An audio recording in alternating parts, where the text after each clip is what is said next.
My guest today on the Ryerson negotiation project is Gary Corbet. Gary is President and Chief Executive Officer of the Professional Institute of the Public Service of Canada. Welcome, Gary. Thanks, David.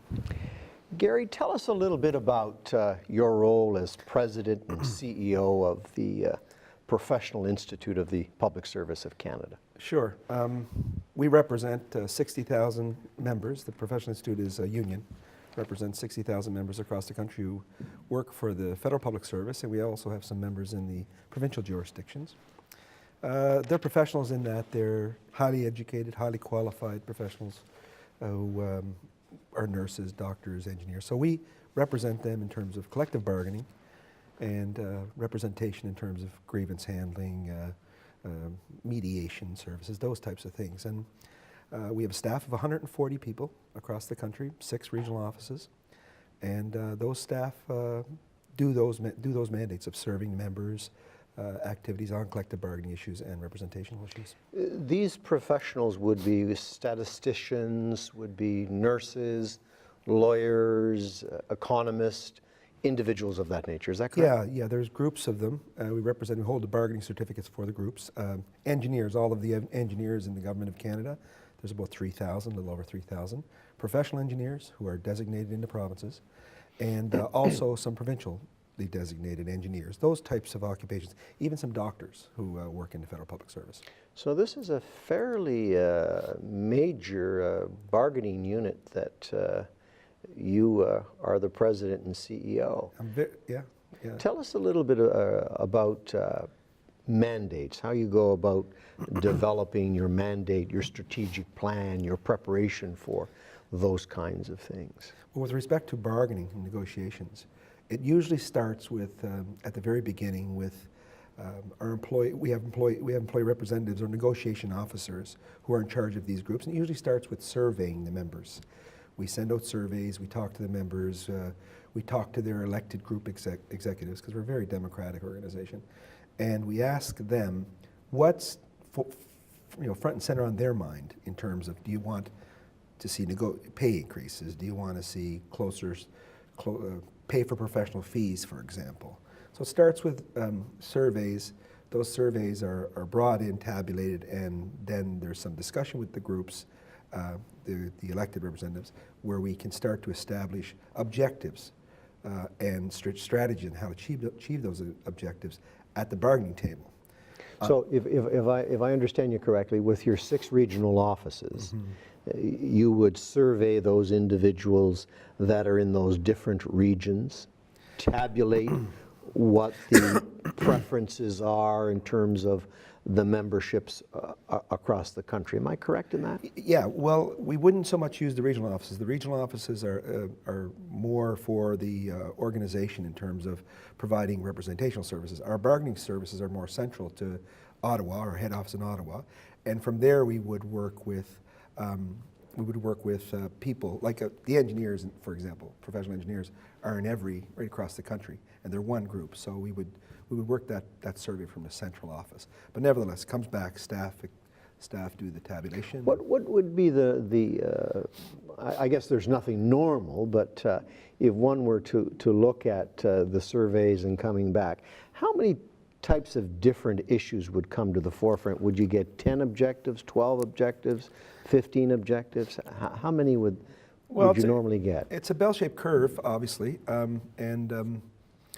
we would get, I'd say less than 20, but more than 10, somewhere in there. And then they're prioritized. Obviously, a lot of times compensation's in there. Sometimes it's about pension, whatever's in the collective agreements of the groups.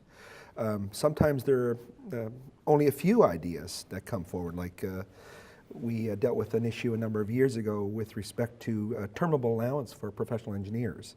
And that became an issue that was negotiated for several rounds of bargaining, and we finally, just last year, got that transferred to not a terminable allowance anymore, but into a part of the salary, considered as part of the salary.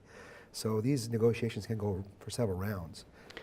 I'm not asking you to share confidential things with us, but what's the nature of that internal debate in terms of prioritizing your objectives that you receive from your membership?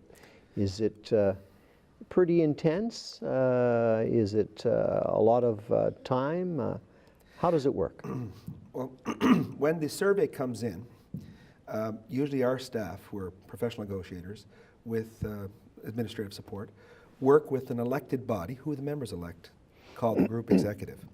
And at those meetings, it can be pretty intense, because the group executives, obviously there's some politics, people have different views, and so there can be some pretty heavy discussion on what's the top of the list. How many would be in that group? A number? 12 to 15 people. 12 to 15 people. Let's pick, for example, one of our biggest groups. We represent, we represent all of the auditors who work for Canada Revenue Agency. About 15,000 are auditors and are IT people. And they have a group executive of about 15 people that are elected from the country. So when those surveys are done and those issues come in, sometimes there may not be an issue that comes in that maybe the group executive feels, because of their working with the department and agency, needs to be on the agenda. So it can be a very interesting process at the executive level, where they're trying to prioritize what is going to be on the bargaining agenda this round. And normally you would take that from, say, 20 different items down to how many? Or do you leave it at the 20?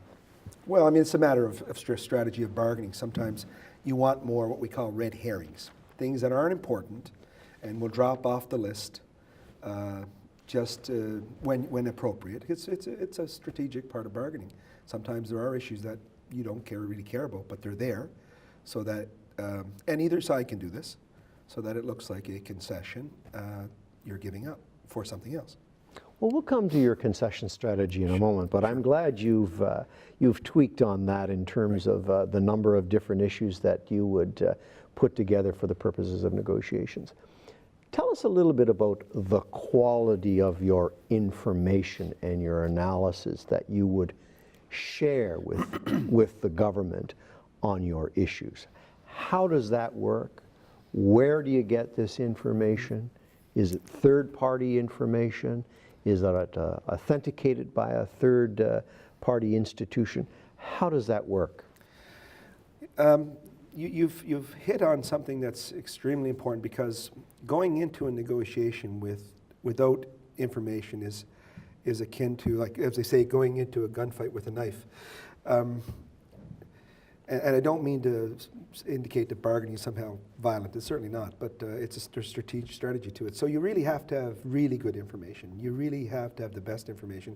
We have a research department, and so do other organizations that we would work with, to garner up information such as the employability, the need for, and let's go back to engineers. Does Canada need engineers, professional engineers in the government? That's a very fundamental question. You have to search it out. What do they do? The pay rates, pay data is very important. So we would basically prepare our case with as much information as we can, knowing what our objectives might be in terms of what we want to achieve. And the other side, I imagine, does the same thing. But to a certain extent, it's not an open sharing back and forth across the board in the beginning. But the information that you would gather would come from your internal sources, your research division. Right. Would there be occasions where you would contract out and say, we need better quality information on this particular issue, whether it's on pay raises or pay scales, yeah, employability, et cetera, et cetera? Would you do that? We would. Our general rule is not to contract out. We believe in-house, but there's so many things that it's more efficient to contract with small bodies of work. So we would do that, yes. And then we would also, with the employer, for example, recommend and try to come to the conclusion that at the end of bargaining, maybe we both could benefit if we had this information together for the next round. So we improved the next round of negotiations. Pay Bureau, for example, a number of years ago, the government of Canada decided that it would not have a pay bureau, pay and benefits analysis bureau. That is being rethought about now, because in terms of better collective bargaining for public servants, for people we represent, and for better use of taxpayers' money, I think people realize that that's something that will be useful to both sides. So would it be fair to assume that the quality of your information is pretty good as you go into negotiations? I think it would be extremely good, yes. Yeah, I think it'd be fair to assume that. And what would the other side normally do in terms of these issues that you're advocating for? What kinds of quality information would they have or analysis that they would have? Because I'm sure when you went into bargaining, you said, look, the pay raise for engineers in the market is X. The pay scale for engineers and public servants across the country is Y. We think it should be this. How would they normally counteract? Well, the employer is busy about looking at the vision of the future of the workplace. Their questions would be more, where is, if I may pick on the engineers for a second, where is Canada going in terms of the numbers and quantities of engineers that it needs in the federal system? So their information would be more about what it takes to deliver the mandate that they choose needs to be delivered by engineers. And so, for example, maybe they're of the mind that they want to contract out more work or more engineers. Maybe they're of the mind that we don't need that many engineers. So the different data sets are different. Our data set is about the looking at a countrywide and the availability of engineers. I mean, they would do some of that too, but it's about blending those two types of data sets. We're about, obviously, the issues that our members bring forward. Is it about pay? Is it about more leave? Is it about Benefits and things of that nature. And they're about trying to track, at least the government is, and employers, about do we need that many, do we need more? And if they need more, that gives us a bit of a bargaining chip, or if it stays the same. So it's that type of thing. Has there been occasions in the past where you have shared documents with the government and the government has shared documents with you on substantive negotiating issues? There's always sharing. We do share common documents, but there is, it's a bit like a card game. I think that you keep your cards close to your chest, and at some point they have to be revealed. And I think that's true in bargaining as well. As you get closer to the end point, it's best to have more cards on the table. On the preparation of these documents, how long are they normally in the works? You say you have a research department. Would this be 6 months, 7 months, 2 months? How does that work? It varies depending on the I guess the willingness of the employer and employees to solve quickly. But we usually start we usually start a year and a half before a year to year and a half before we start thinking about it, preparing positions, getting meetings of those groups to come in, talking about the issues, till we arrive at a bargaining position. By then it's pretty solidified, maybe 3 to 6 months before we actually meet. I think a lot of people who wouldn't be involved in the public service of Canada would find that to be rather a long period of time in which to gather the information for the purposes of negotiation. So the preparation time is quite extensive, is it not? Well, it's huge because we aren't just, we try to include our members, so we bring them into meetings, and each of these group executives are from all over the country, come to Ottawa, meet, discuss the issues. It's a fairly drawn-out process, yes, and we'd rather make it shorter. I mean, we've actually looked at ways to make it shorter and have started some discussions with employers, but we've still got a long way to go. Share with us, if you will, your views in terms of developing relationships with the other side. Yeah, well, that's the crux, I think, of any negotiations, any getting to the bottom line. Many books are written on that stuff. In the public service, and this is where most of my experience, I mean, I worked in the private sector for a while, but in the public service, where there's so much visibility on, and there's so, you see so much in the paper that's true or not true, and spun. Maybe it's looked at it through a different lens. The relationship is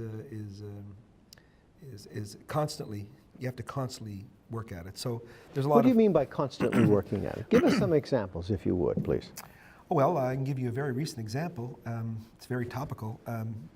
Recently, we've seen a piece in the newspapers and in the media about sick leave, which is as part of a collective agreement. And I'll probably be speaking about that later today to Global or somebody.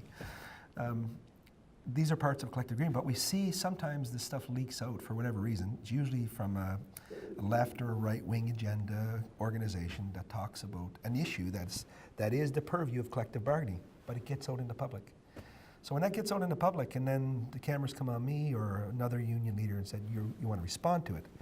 Well, if I respond to it, then the employer is watching the response.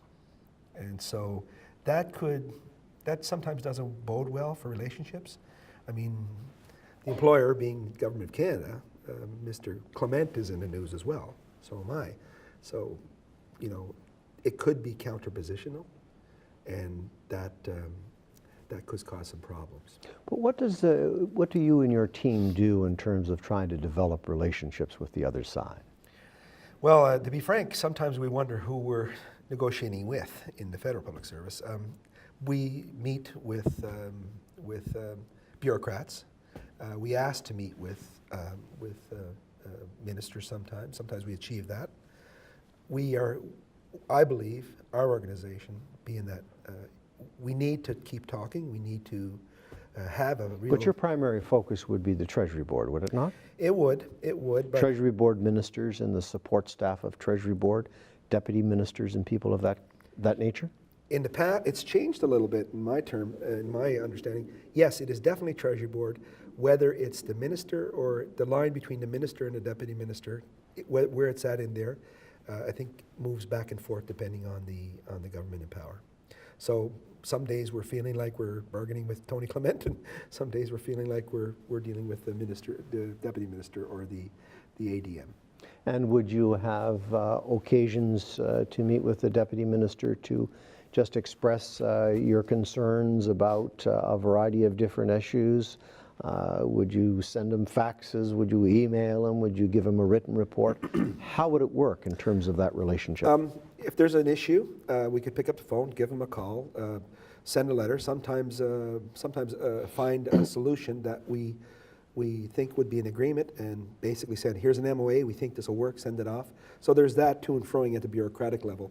And of course, then it has to be approved and vetted by their masters. So yeah, there's a good relationship, that back and forth, a good pipeline is there. How important are these relationships? I think they're extremely important. I mean, any relationships with people who do the bidding of the decision makers, I think they're extremely important. It has to be open and honest.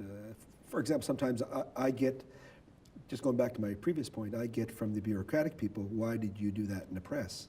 Why did you say that in the press? But I don't get that. In our side, we're wondering why the minister did not support something that happened in the press. A good case in point is that, and I don't mean to beat up on any particular government, but sometimes a government could come out and say, we need to downsize the public service, right? And that gets a lot of my members, as you can imagine, irked. There was no call beforehand or introduction or talks about how the union may be involved in that. Maybe we agree. Maybe we agree the public service has to change, but there's no discussion. On the other end, when I'm out there talking about our issues, I get called by bureaucrats saying, well, you should give us a heads up before you go on the news. So I'm not sure if I'm explaining my position properly, but the dynamic's very interesting. That would certainly eat away at the trust factor, eh? Is there a good trust between your association and Treasury Board? Yes. How would you describe that? Yes, I think there's good trust at the current moment, at the bureaucratic level. It can be worn away if I get in the press, for example, and say the wrong thing, or if I saber rattle. I mean, I can saber rattle. It's a part of negotiations, by the way, where it's a lot of talk, And that could wear away trust too. So one has to be, I think, honest, and one has to be talk about facts, stick to facts, rather than kind of just creating a lot of kerfuffle. I guess what I'm hearing you say is that your organization works pretty well with the senior bureaucracy, Treasury Board below, but the political masters, that's a bit of a wild card. Is that a fair assessment? Very fair. I would add to this that sometimes the communication channels between the bureaucracy and the senior masters require some more work. And I think it would assist if that the union, someone in my role, could work with the political masters as well. Because, you know, there's under the minister, there's a deputy minister, ADM. And I'm only speaking for the public service here, and maybe the provincial public services, but there's a lot of room for error, you know, where somebody said something and a piece of paper sat on someone's desk, and you know, there's so many steps to follow to make this bargaining piece finally happen, that the more steps there are, the more cause for errors, or the more room for error there is to something going wrong. And at the end of the day, everybody needs to know where we're going. Share with us, if you will, how you and your organization try to handle difficult people as you lead up to negotiations and as you get into negotiations. Do you just avoid them? Do you confront them? Do you try to circumvent them? What are some of the things that you try to do to handle difficult individuals in these processes?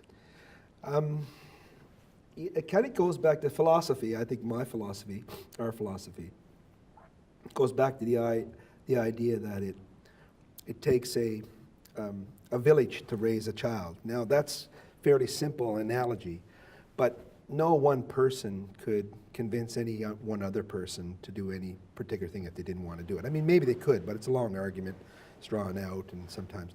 I think what I'm saying is that if somebody is difficult, then they'll only be brought on side by a group, brought into the group that's working to bring that person into the group. So it's more or less communicating, raising the issues, making other people aware of the issues, so that at some point there's a mass that says, excuse me, but you're outside here, why don't you join? And then it's this person's decision. And a lot of times they don't get it. What do they say? That none so blind as he who will not see. Some people are entrenched. And then you have to move on to, well, I wouldn't say ignore, leave the door open, but let's move on to do the things we need to do for our members. So if you got a person across the way and you're entering into negotiations, or you're in the midst of negotiations, and they're difficult, do you allow them to vent? Oh, I think in terms of the actual negotiations, I think there's room for that, for sure. And to air the issues. All the issues have to be aired. So yeah, I think that there's room for that, and there's room to get rid of, to vent and then to discuss the issues openly and honestly, and in a calmer fashion. I mean, the people I represent, they're very knowledgeable people. I trust that they will get to the bottom of the issue. And yeah, they're human too, so they need to vent sometimes. So have you had occasions, you and your team, where you've had to vent on particular issues with the other side? Yeah, I've had occasions where, yeah, it gets boiled down to brass tacks and common sense, and there are some things said that are behind the doors. Colorful language? Absolutely. And colorful language on the other side? Absolutely. Yeah, I think. So this is not a Sunday school class? At some point, no, it's not a Sunday. No, it's not at all. It's not at all a Sunday school class. So tough exchanges can take place, venting can take place between both sides. Mm-hmm. But as a negotiator, do you take it personally? No, never. Never personal. It's not personal. It's fact-based. And, it's often said, I'd like to be, you sit across the table from somebody and you can be a tough negotiator, and then let's go have a beer afterwards. And so you can do that, sure, with the Treasury Board and Treasury Board officials? You can, yeah.